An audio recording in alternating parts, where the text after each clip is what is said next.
Hello, and in this video we're going to take a look at Doctor Who The Daleks in color, which was released last year, 2024, on Blu-ray.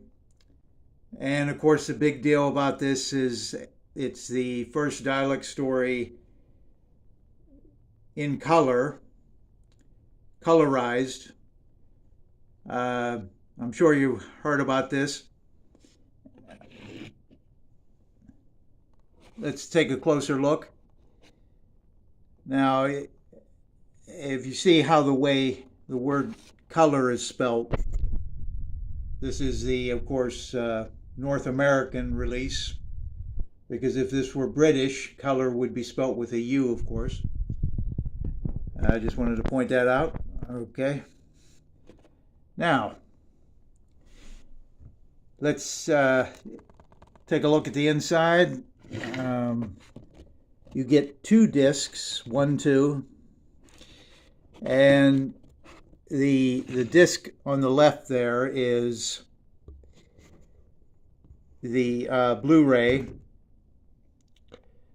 Wait, the picture disc. Let me turn the with showing William Hartnell, William Russell, and Susan there, with some Daleks. And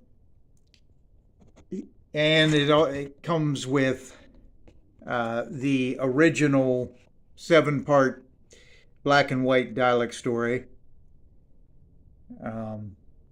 which is actually the same disc that came with the a box set that came out about, about a decade ago, called Doctor Who The Beginning, and it came with An Unearthly Child, The Daleks, and Edge of Destruction. It's the exact same disc with all the same features. But the main topic in this video, of course, is about having the very first Dalek story transformed into color. And the obvious question is, was that a good idea? Does it work in color? Let's close this up. Well, yes, I think it does. I mean, when I first heard about this, I thought it was exciting. And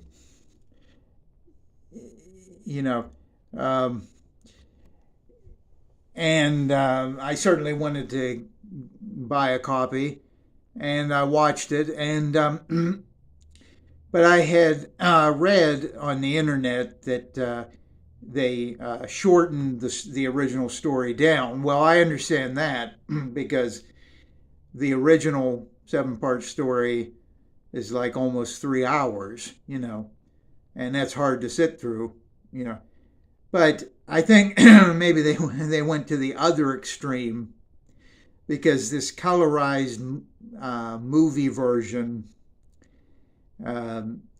is actually, I think, too short. It's like about 80 minutes, and that's reminiscent of the 1965 Dalek movie. And that's another thing that kind of bothers me, is like there's too many similarities with this and the 1965 Dalek movie.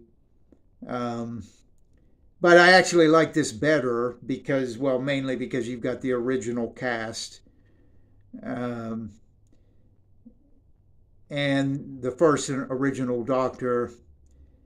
But it's more than just a colorized, condensed version. They took certain liberties. They sort of moved some scenes around, and they did some interesting things where, like the Doctor and his companions are talking about something they just recently experienced, and they'll show a scene from an earlier uh, part of the story, sort of almost like a flashback. It's just quick. It's no big deal. It's creative, and they created some new music, which isn't bad. Sometimes a little annoying. One thing I don't like about the new series is there's far too much over dramatic music, uh, and they're sort of trying to make this story more like the new series, but I understand that. And then it's got new special effects, which is always exciting. When the Daleks fire their ray guns, there's an actual beam that comes out, and when someone gets hit, they go into negative reverse image. That's the classic image. Uh, and all in all, I like it, but of course, it doesn't replace the original. And the very first Dalek story isn't my favorite anyway.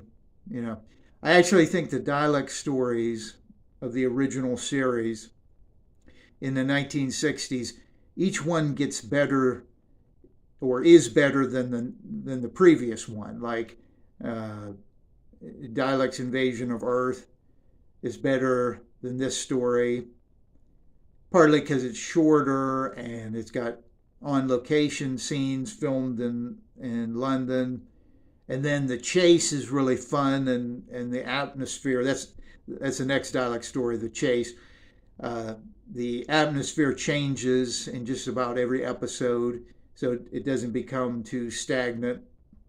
And then, of course, after that, there was the massive, monumental story known collectively as the Daleks' Master Plan, which most of it, unfortunately, is missing.